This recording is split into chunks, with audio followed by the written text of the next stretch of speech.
ဆက်ဖွင့်လိုက်ပိတ်လိုက်ဖြစ်နေတဲ့ Lenovo ကိုဘာကြောင့်ဖြစ်လဲစစ်ကြတာပေါ့Lenovo ဆိုတော့ Novo ပါလာမယ်ဗျာ list switch တို့ခလုတ်တို့ကို EC မှာပဲစစ်မယ် power switch က 1.1 volt အဲ့မှာစကြည့်တာဒီက list switch ကတော့ 3.3 volt နိုင်တယ် power switch က 1.1 volt ဆိုတော့သူ့ရဲ့ boot up စီသွားမယ်ဗျာ supply node ဘက်က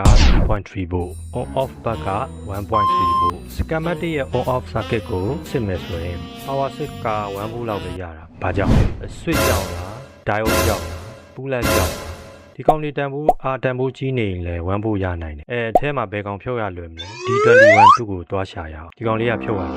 မယ်သူ့ကိုတိုင်းကြည့်တော့လဲ 1.2 volt ဘာဖြစ်ဖြစ်ဖြုတ်မယ်ဗျာပြဿနာကောင်က diode ပေါ့ဗျာ EC ရဲ့ power switch မှာလဲ 2.9 volt ဆိုတော့ကိုတော့ကီသွားပြီလို့ပြောလို့ရတယ်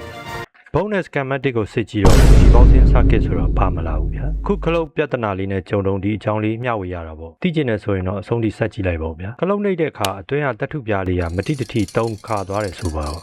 ခလုတ်တစ်ချက်က signal အချက်ပေါင်းများစွာဖြစ်ပြီး ECC သွားမိတယ်ဆိုရင်စက်ကဖွင့်လိုက်ပိတ်လိုက်ဖြစ်မယ်ကျွန်တော်စောစောကပြဿနာလို့ပေါ့နော်ဆက်ဖွင့်ရခက်မယ် force shut down လုပ်လို့မရတာတွေဖြစ်မယ်ဆက်အလိုလိုနိုးလာတာတွေဖြစ်မယ်ပေါ့နော်ခုနကကန္နာမငြိမ်တဲ့ signal ကိုစစ်ထုတ်ပြီးတဲ့ဒီလို circuit ကိုတော့ hardware debounce လို့ခေါ်တယ်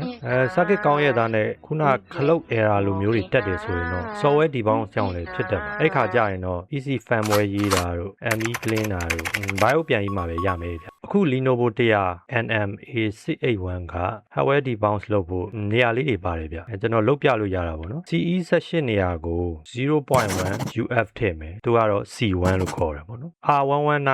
jumper နေရာကိုတော့ R100 only ထည့်မယ်ပေါ့သူ့ကို R2 လို့ခေါ်လိုက်မယ်ဗျပူလက်နှစ်ခုဖြစ်တဲ့ R114 နဲ့ R111 နေရာကို 10K အစားထိုးလိုက်မယ်ဗျ